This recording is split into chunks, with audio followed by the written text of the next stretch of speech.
अस्सलामुअलैकुम। हमारे चैनल में खुश आमदीद। अब मेरी बर्दाश्त की तमाम हदें ख़त्म हो चुकी थी। इस ना करदा गुनाह का बोझ भी मुझे उठाना पड़ा था जो मैंने किया ही नहीं था। इतनी ज़िल्लत, इतनी रसवाई, इतनी मारपीट बर्दाश्त करने के बाद अब मेरी ज़िंदगी में बचा ही क्या था। मेरा दिल करता था कि मैं खुदकुशी कर लूँ। जो इल्ज़ाम मुझ पर लग रहा था, मुझे तो इसके मानी भी नहीं पता था, मगर मेरी माँ मुझे मुसलसल मारती जा रही थी, कहती जा रही थी। इनकी की ज़बान पर बस यही एक अल्फाज था, तुम किसके साथ मुंह काला करके आई हो। मैं रो रो कर अपनी बेगुनाही की गवाही दे रही थी, मगर मेरी माँ तो कुछ सुनने के लिए तैयार भी ना थी।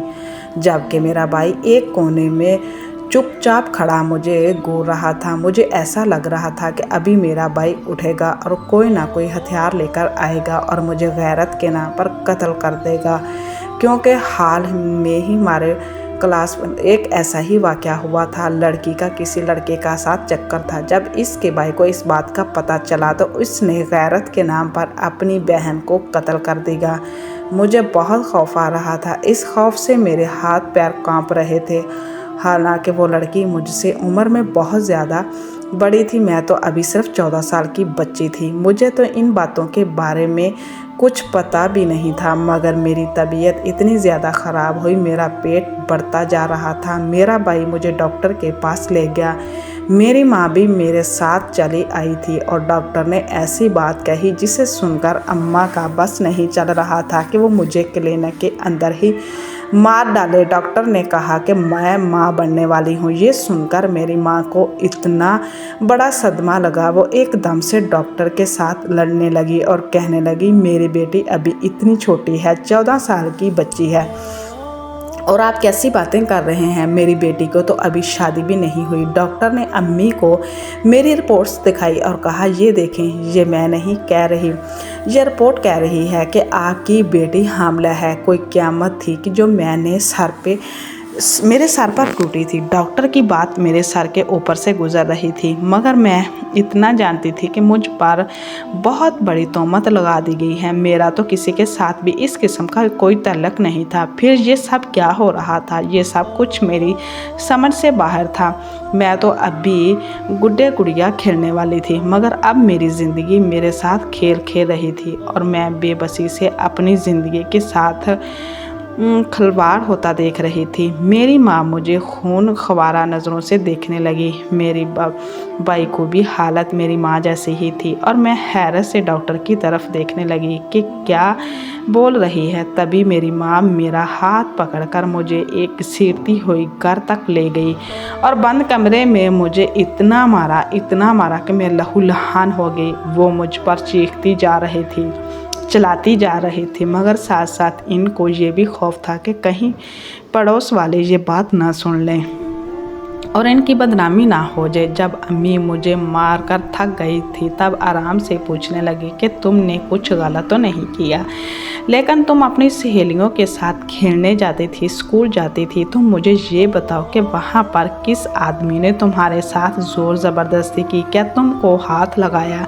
अम्मी की ऐसी बातें मुझे परेशान कर रही थी। अम्मी एक 14 साल की बच्ची के साथ ये किस किस्म की बातें कर रही थी, मुझे कुछ समझ में नहीं आ रहा था। मुझसे कुछ बोला भी नहीं जा रहा था। मैं अधमोली हो गई थी। मेरा सारा जिस्म ज़ख्मों से चूरो चूर हो गया था। मुझे बहुत दर्द हो रहा था। अम्मी ने फैसला किया था कि वो मुझे मेरी खाला के घर भेज देगी जो गांव में रहती थी और खाला मेरा वहीं पर बच्चा ज़ाया करवा देगी। ये सुनकर मैं रोने लगी। रो रो कर मेरा हलक सूख गया था। मुझे पानी का गिलास भी किसी ने नहीं दिया था। अम्मी जुनूनी अंदाज ने मेरी तरफ देखती जाती, फिर काम काज में जट जाती थी। फिर रो रो कर इन्हें मुझे पर इतना गुस्सा आता कि काम आधे में छोड़कर मुझे पीठ पर मारकर अपने दिल का अबाल निकाल रही थी और ये लगता था कि मैं इनकी इज्जत खाक में मिलाने वाली बदकिरदार लड़की हूँ। जबकि 14 साल की एक बच्ची को क्या पता कि बाकिरदार और बदकिरदार लड़कियाँ कौन सी होती हैं। मुझे तो अपने गुनाह के बारे में भी नहीं पता था, यहाँ तक कि जो तोहमत मुझ पर लगा दी गई थी मुझे तो इसकी भी अच्छे तरीके से खबर नहीं थी कि आखिर ये कैसी तोहमत है। मैंने ज़िंदगी में कभी इतनी मार नहीं खाई थी जितनी एक दिन में खाई थी। अब बस मैं आसमान की तरफ देख रही थी और अल्लाह ताला को पुकार रही थी कि या अल्लाह, तुम जानते हो कि मैंने ऐसा कुछ भी नहीं किया, मेरी मदद करो, इन लोगों से बचाओ, ये लोग मुझे मार डालेंगे। अल्लाह ताला के सिवा मेरा कोई नहीं था जिसे मैं मदद के लिए पुकारती, क्योंकि आप तो मेरे दुश्मन बने हुए थे, क्योंकि आपने तो मेरे दुश्मन बने हुए थे। इसी तरह रात हो गई, अम्मी ने खाना बनाया और मुझे खाना भी नहीं दिया। मैं भूखी प्यासी कमरे में अंधे पड़ रही ही रोती रही। मेरे ज़ख़म दर्द कर रहे थे, मेरा दिल रो रहा था कि कोई मुझे दवाई दे दे। मैंने अम्मी को अम्मी, मुझे भूख लगी है, मुझे दवाई दो, दर्द हो रहा है, मुझे पानी दो। मैं उठ नहीं पा रही थी, मगर अम्मी को मुझ पर तरस नहीं आया, उठ के नहीं आई। अम्मी माँ तो मुझसे बहुत प्यार करती थी, वो इतनी बेहस तो नहीं थी, मगर इनको ना जाने क्या हो गया था। मैं नींद बेहोशी हो गई थी, ना मैं आँखें खोल पा रही थी, ना उठ रही थी। मुझे अम्मी और बाई की आवाज़ें कुछ सुनाई दे रही थी, लेकिन ज़ख्मों की वजह से मैं बुरी तरह से निडाल हो चुकी थी। बाई अम्मा से बोल रहे थे कि इसको खाला के घर मत भेजो, कि वहाँ पर जाएगी तो भी हमारे लिए रसवाई का सामान करेगी। वहाँ पे भी 4-5 लोगों को पता चल जाएगा कि इतनी सी उम्र में इसने ये गुल खिलाया है, वो हमारी बदनामी होगी। इसका गला दबा के इसको मार देते हैं। अपने भाई की शफाक सोच के बारे में सुनकर मेरी आंखों में आंसू आ गए। पहले भी खुदा से दुआ की कि या अल्लाह, मुझे मौत ही दे दे, ऐसी ज़िंदगी से तो मौत 1000 दर्जा ज़्यादा अच्छी है। मगर मेरी अम्मी मुसलसल मेरे भाई के सामने हाथ जोड़ रही थी और इसको बोल रही थी कि बच्ची है, किसी ने इसकी मासूमियत का फ़ायदा उठाया है, ये बेकसूर है, ये ऐसी नहीं है, इसको मत मारो, मेरी अकलौती बेटी है, तुम जानते हो वो ऐसी नहीं है। हम इसके मुजरम को ढूंढने की कोशिश करते हैं जिसने मेरी बच्ची का फ़ायदा उठाया है। बज़ाहिर तो अम्मी ने मुझे इतना मारा था, मुझे ये गुस्सा भी किया था, लेकिन शायद वो इस खौफ से मुझे मार रही थी कि कहीं भाई जान मुझे जान से ना मार डालें। इसी वजह से उन्होंने मुझे कमरे में बंद कर दिया था और कमरे को पीछे से ताला लगा दिया था, क्योंकि अभी भी सिद्रा की मौत का वाक़या किसी को नहीं बोला था, वो सब के जहनों में ताज़ा थी। किसी तरह इसके भाई ने बेदर्दी से इसको मार डाला था। मुझे ऐसा लग रहा था कि मेरा अंजाम भी इस तरह सिद्रा जैसा होने वाला है। बस अब मैं थक गई थी, मज़ीद मैं कुछ कर भी नहीं सकती थी। अब इन लोगों की मर्ज़ी थी, मेरी बात पर यकीन करते या ना करते, चाहे मुझे जीने देते या चाहे मुझे मार डालते, क्योंकि जब इनको भरोसा ही नहीं था, मेरी बात का यकीन ही नहीं था, तो फिर मैं क्यों इनकी सफाइयाँ देती फिरती। इनको तो इस झूठे डॉक्टर की बात का यकीन था जिसने मुझ पर यह इल्ज़ाम लगाया था या बहतान लगाया था। मैं डॉक्टर को कभी माफ़ नहीं करूँगी। सारी रात मेरी कांटों पर गुजर गई। भाई सुबह सवेरे घर से बाहर चला गया था और दोपहर 3 बजे की गाड़ी से अम्मा और भाई मुझे गांव ले जाने वाले थे। अम्मा ने मुझे बताया था कि भाई को डॉक्टर ने अपने पास बुलाया है। ये सुनकर मुझे खौफ आने लगा। अब न जाने वो डॉक्टर मेरे भाई को क्या कहने वाला था। अम्मा भाई का इंतज़ार करती रही और मैं भी आने वाले वक्त का इंतज़ार करते रहे, क्योंकि मुझे मालूम था कि अब मेरे साथ और ज़्यादा बुरा होने वाला था। अब मैंने अपने दिल को समझा लिया था और अपनी माँ और अपने भाई से अच्छाई की उम्मीद छोड़ दी थी कि मुझे मालूम था मुझ पर रहम नहीं करेंगे और मेरी बात का यकीन करेंगे, और ना ही हो सकता था तो मुझे मार डालते। अब तो शायद मुझे अपनी मौत गम में होता, क्योंकि ज़िंदगी ने मुझे मेरी ही माँ और भाई के असल चेहरे भी दिखा दिए थे।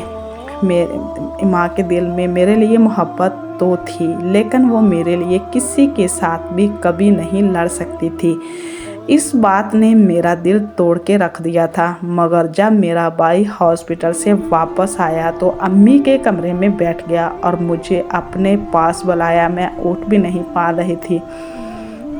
मेरी माँ मुझे पकड़कर सहारा देकर भाई के सामने ले गई। भाई ने मुझे अपने पास बैठा लिया और मैं बहुत ज़्यादा खौफज़दा थी। चाहे जितना भी मैं अपने आप को आने वाले वक्त के लिए तैयार कर रही थी, मगर थी तो मैं भी इंसान। हर किसी को अपनी जान प्यारी होती है। मुझे भी अपनी जान प्यारी थी। मैं जितना चाहती थी मैं इतनी जल्दी मरना नहीं चाहती थी। अब मालूम नहीं कि भाई मुझे कौन सी सज़ा सुनाने वाला था, मगर जब भाई ने मुझसे ऐसी बात कही जैसे सुनकर मैं हैरान हो गई और अम्मी की तरफ देखने लगी। वो अम्मी के एक बार फिर धाड़े मार मार कर रोने लगी और अपना सीना पीटने लगी, क्योंकि भाई ने कहा था कि ये बच्चा तो मैं अपने घर की सबसे छोटी बेटी थी। मुझसे बड़े 3 भाई थे, मगर मैं सबकी लाडली थी। तो भाई शादी होकर दूसरे गांव में जा बसे थे। अभी एक भाई की शादी नहीं हुई थी। वो मेरे बहुत ज़्यादा नखरे उठाता था और मुझसे बहुत प्यार करता था। मैं भी इससे बहुत प्यार करती थी। सारा दिन हम दोनों की खेल मस्ती जारी रहती थी। मेरी अम्मा भी हमें देख देख कर हम पर निसार होती थी। मेरे अब्बा की सालों पहले मौत वाक़या हो गई थी और इनकी मौत कैसे हुई थी इस बारे में मुझे कुछ भी खबर नहीं थी। भाइयों ने कभी भी मुझे अब्बा की कमी महसूस होने नहीं दी थी। वो अलबत्ता हमेशा मेरा बहुत ख्याल रखते थे। मैं जिस चीज़ की फरमाइश करती वो मुझे ला कर देते थे। मेरी सहेलियाँ में मुझसे ज़्यादा खिलौने किसी के पास नहीं थे। मेरी बात तो जैसे इनके लिए हुक्म का दर्जा रखती थी। मेरी ज़िंदगी खुशी के डोले झूलते हुए गुजर रही थी, जब अचानक इसमें दुख का पहला कैंकर बढ़ा और इसके पहले कैंकर ने ही मेरी ज़िंदगी में तबाही मचा दी थी। मेरे पास पर अम्मी और भाई परेशान हो गए। मेरे भाई और अम्मी मुझे लेकर शहर के एक हॉस्पिटल में चले गए। मैं बहुत खुश थी, क्योंकि मैं ज़िंदगी में पहली बार शहर जा रही थी। मुझे शहर जाने का बहुत शौक़ था, मगर जब भी मैं अपने भाइयों से शहर जाने की बात करती, मेरे भाई मुझे टाल देते। मेरी हर ख्वाहिश को हुक्म का दर्जा देने वाले भाई ना जाने मुझे शहर ले जाने की ख्वाहिश पूरी क्यों नहीं करते थे। मगर अब मैं बहुत खुश थी, क्योंकि इलाज के बहाने से ही सही, लेकिन मेरे शहर जाने की ख्वाहिश पूरी होने वाली थी। हम जैसे ही शहर पहुँचे, वहाँ की रौनक मेरी खुशी की इंतहा ना रही। मैं हैरत से रंग बिरंगी सजी हुई दुकानों को देख रही थी। इतनी बड़ी बड़ी बिल्डिंग को देखकर मैं हैरान हो रही थी। कपड़ों, जूतों, मिठाइयों की दुकानें, काफ़ी रश था और सब चीज़ें इस कदर खूबसूरत थी कि देखने वाली आँखों को जितना देख लें। मैंने सोचा था नहीं कि शहर इतना खूबसूरत होगा। मैं सब चीज़ों की तस्वीरें अपने जहन में बिठा रही थी, ताकि जब वापस जाऊं तो अपनी सहेलियों को शहर के बारे में सब कुछ बताऊं। मगर मुझे क्या खबर थी कि वापस जाने के बाद मुझ पर ऐसी क़यामत उठने वाली थी कि जिसके बारे में मैंने कभी तसव्वुर भी नहीं किया था। अपनी सहेलियों को शहर की रौनक दिखाने का ख्वाब मेरा ख्वाब ही रहने वाला था। इससे कोई तबीर नहीं मिलने वाले थे। इससे पहले ही मेरे पर काट कर मुझे कैद कर दिया जाने वाला था। हम शहर के बड़े अस्पताल मौजूद थे, जहां एक बड़ी लेडी डॉक्टर के पास मैंने चेकअप करवाना था। डॉक्टर ने मुख्तलिफ़ किस्म के टेस्ट करवाए और इनकी रिपोर्ट्स कुछ देर बाद मिलना थी। हम इंतज़ारगाह से निकलकर हॉस्पिटल में बनी हुई कैंटीन की तरफ चले गए, ताकि वहां से कुछ खाया पिया जा सके। कुछ ही देर बाद रिपोर्ट्स मिलने का वक़्त हो गया था, तो मेरे भाई लेकर वो रिपोर्ट्स एक बार फिर डॉक्टर के पास सामने मौजूद थे। मगर डॉक्टर ने जो बात की, इसने हमारे पाँव के नीचे से ज़मीन ही निकाल दी। डॉक्टर का कहना था कि मैं माँ बनने वाली हूँ। मेरी माँ का चेहरा बहुत गुस्से की शिद्दत से लाल हो गया था। उन्होंने डॉक्टर को गिरेबान से पकड़ लिया। मेरी माँ का बस नहीं चल रहा था कि वे डॉक्टर के साथ क्या करे। न जाने किस मसलहत के तहत उन्होंने डॉक्टर के गिरेबान को छोड़ा और बैठ गई। डॉक्टर का गिरेबान तो छोड़ दिया था, लेकिन अभी तक गुस्सा चला रही थी। अपनी आवाज़ धीमी रखी थी ताकि बाहर मौजूद कोई ना सुन ले। मेरी अम्मी कह रही थी कि मेरी बेटी अभी फ़कत 14 बरस की है, इसकी अभी तक शादी नहीं हुई, फिर वो माँ बनने वाली कैसी हो सकती है।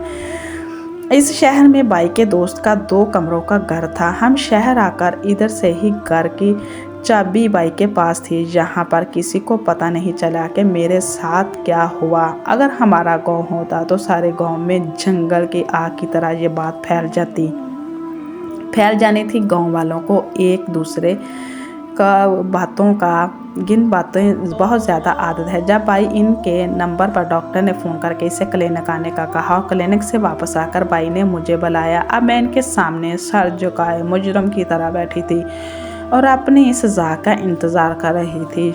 या तो बाई मुझे उम्र कैद की सज़ा सुनाता या फिर फांसी की, इससे कम पर समझौता नहीं करने वाला था। मगर मेरी हैरत की इंतहा ना रही जब मुझे बाइज्जत बरी कर दिया गया। डॉक्टर ने कहा कि इनको डॉक्टर ने फ़ोन करके इसीलिए बुलाया था कि मेरे और एक दूसरी लड़की की रिपोर्ट्स एक दूसरे के साथ गलती से बदल गई थी, क्योंकि वो दूसरी लड़की जो तो 24 साल की थी वो शादीशुदा थी। इसका नाम भी ऐमन था, मेरा नाम भी ऐमन था। दोनों के नामों की वजह से रिपोर्ट्स बदल गई। जब दूसरी लड़की अपनी रिपोर्ट्स लेने आई और इसके पास गलती से मेरा रिपोर्ट चली गई तो वो वापस डॉक्टर के पास आई कि हमने प्रेगनेंसी टेस्ट करवाया था, आपने गलती से हमें किसी और की रिपोर्ट्स दे दी। ये सब डॉक्टर की गलती थी। तुम्हारे पेट में कोई बच्चा नहीं है बल्कि गदूद है। डॉक्टर ने जिसका ऑपरेशन करने को कहा है। बाई ये सब कैसे? ये कहते हुए बाई बहुत शर्मिंदा था। मुझसे आंखें नहीं मिला पा रहा था। अम्मी रोने लगी, बैन करने लगी, डॉक्टर को कोसने लगी, बद दवाएं देती जा रही थी, जिसकी एक गलती की वजह से मेरी बेटी की जान भी जा सकती थी। और मैं चुपचाप अम्मी को देखती जा रही थी। जब मैं एक को कह रही थी कि मेरा कसूर नहीं, ऐसी कोई बात नहीं, तब इनको मेरी बात पर यकीन नहीं आया। अब जब डॉक्टर ने ये बात कही तो इनको यकीन आ गया था। मुझे हैरत हो रही थी, इन पर अपनी औलाद की बातों का यकीन नहीं किया गया। अम्मी और बाई ने एक पल के लिए भी नहीं सोचा कि हमारी ऐमन तो ऐसी नहीं। इस वक्त इन दोनों के सरों पर खून सवार था और मुझे मार डालना चाहते थे। अभी अगर डॉक्टर का फ़ोन नहीं आता तो मैं इस वक्त तक मर चुकी होती और ये लोग रो रहे होते, मुझसे माफ़ी मांग रहे थे, मेरे ज़ख्मों पर मरहम लगा रहे थे। कभी मुझे खाना खिलाते, कभी पानी पिलाते, मगर मेरा दिल तो बुरी तरह से टूट चुका था।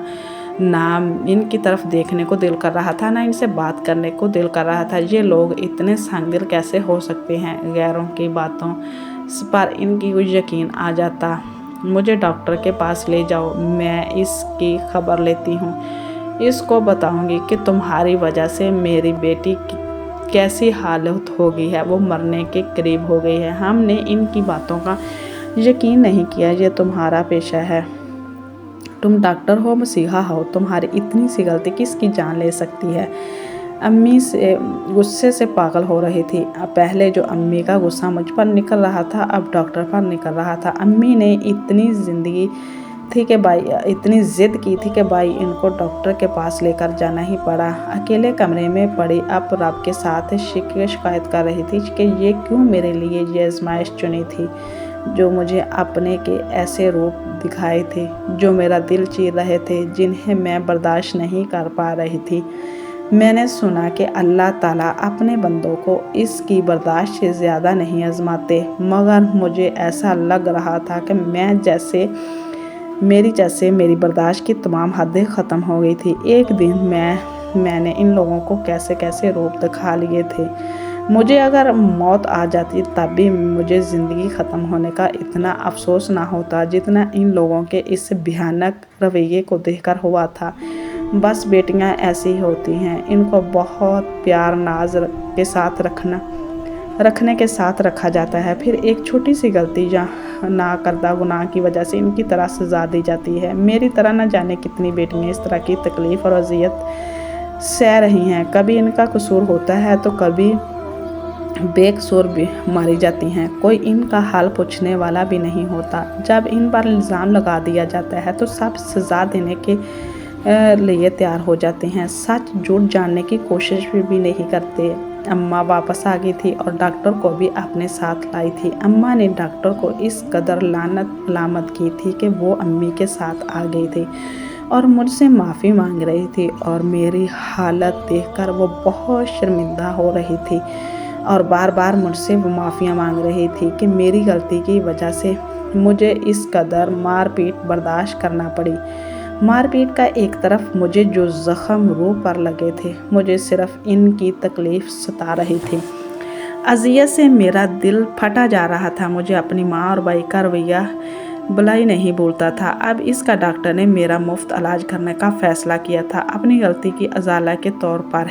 एक तरफ से ये भी भला हो गया, मेरी माँ और मेरे भाई को मुझ पर इलाज के लिए पैसे खर्च नहीं करने पड़े। इनके पैसे बच गए थे। मैं एकदम से ही तलख मिजाज हो गई थी। एक दिन मुझे क्या से क्या बना दिया था। मेरी ज़िंदगी एक दिन में बदल कर रह गई थी। अब मेरा इलाज हो गया था।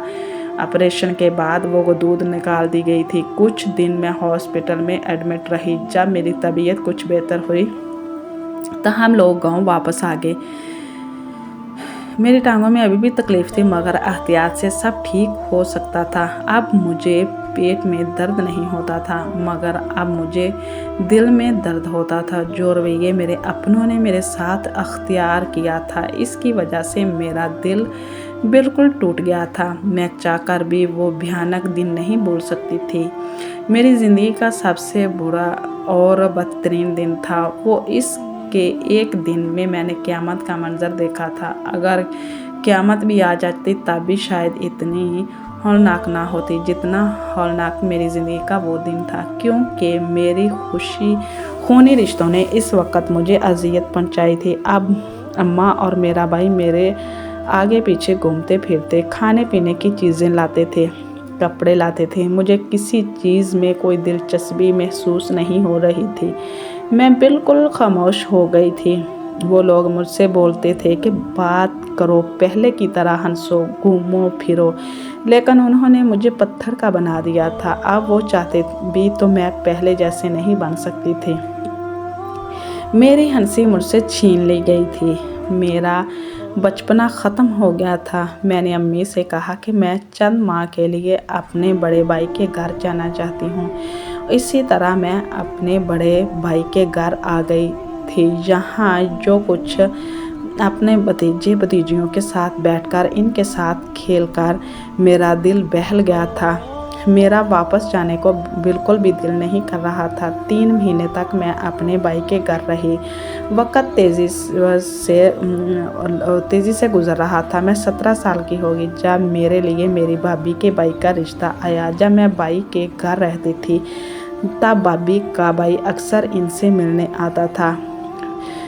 वो मुझे पसंद करने लगा। मुझे इस बारे में कुछ भी पता ना चला। इसको देखकर मैं उठ जाती थी। मुझे मालूम नहीं था कि वो मुझे पसंद करता था। इसने अपनी बहन पर जोर दिया कि ऐमन को पसंद करता हूँ, मेरे लिए ऐमन का रिश्ता ले जाओ। जब भाभी ने अम्मी से रिश्ते की बात की और मेरे बड़े भाई ने भी इस रिश्ते पर जोर दिया तो अम्मी इस रिश्ते के लिए मान गई थी, क्योंकि ज़रा एक बहुत अच्छा लड़का था। इसकी नौकरी भी थी। इनकार का कोई जवाब ही नहीं था। आज नहीं तो कल मुझे रुखसत होकर अपने ससुराल जाना ही था और अजान से बेहतरीन लड़का शायद मुझे कोई दूसरा मिल सकता था। मैं अपने घर वालों के फ़ैसले पर राज़ी थी। इस तरह मेरी शादी अजान से हो गई। अजान बहुत अच्छा लड़का था, मुझसे मोहब्बत करता था, मेरा बहुत ख्याल रखता था। इसकी मोहब्बत पाकर मैं अब खुश रहने लगी थी। मैं पुरानी सारी तलख यादों को भूल जाना चाहती थी और ज़िंदगी में आगे बढ़ना चाहती थी। हर इंसान खुश रहना चाहता है। खुशियों पर सबका हक होता है। कोई शौक़ से पुरानी तलख यादें अपने दिल में दबाकर नहीं बैठता, मगर कुछ हादसे और यादें ऐसी होती हैं कि बुलाए नहीं बोलती। रुखसती के वक़्त मेरी माँ एक बार फिर मेरा हाथ जोड़कर मुझसे माफ़ी मांगने लगी थी और मेरा वो भाई मेरे कदमों में गिर गया था। इनकी नदामत और शर्मिंदगी ख़त्म नहीं होती थी। वो हर वक्त रोते रहते थे। अगर चुप कर भी जाते तो इनकी आंखों में नमी मौजूद रहती थी। मैं जानती थी कि इन लोगों को मुझसे बहुत मोहब्बत थी। मैंने इन लोगों को माफ़ कर दिया था, लेकिन माफ़ कर देने से दिल पर लगे ज़ख्म नहीं सहते। वो ज़ख्म तो वो मिट जाते हैं, लेकिन इनके निशान हमेशा के लिए बाकी रह जाते हैं। ऐसे गिर पड़ी कभी भी ख़त्म होने का नाम नहीं लेती। जिस तरह वो वाक़या मैं नहीं भूल सकती थी, इसी तरह मेरी माँ और मेरा भाई भी नहीं भूलते थे, क्योंकि एक गलतफहमी की वजह से उन्होंने मुझ तकलीफ़ पहुंचाई थी, मुझ पर भरोसा नहीं किया था और ना जाने क्या कुछ बोलते हुए मेरी रूह को घायल करते रहे थे। इस कहानी को सुनाने का मकसद सिर्फ इतना है कि गलतफहमियों की बुनियाद पर किसी पर इतना बड़ा इल्ज़ाम नहीं लगाना चाहिए। प्लीज़ हमारे चैनल को सब्सक्राइब करें ताकि आपको अच्छी वीडियो सुनने को मिले। अल्लाह हाफिज़।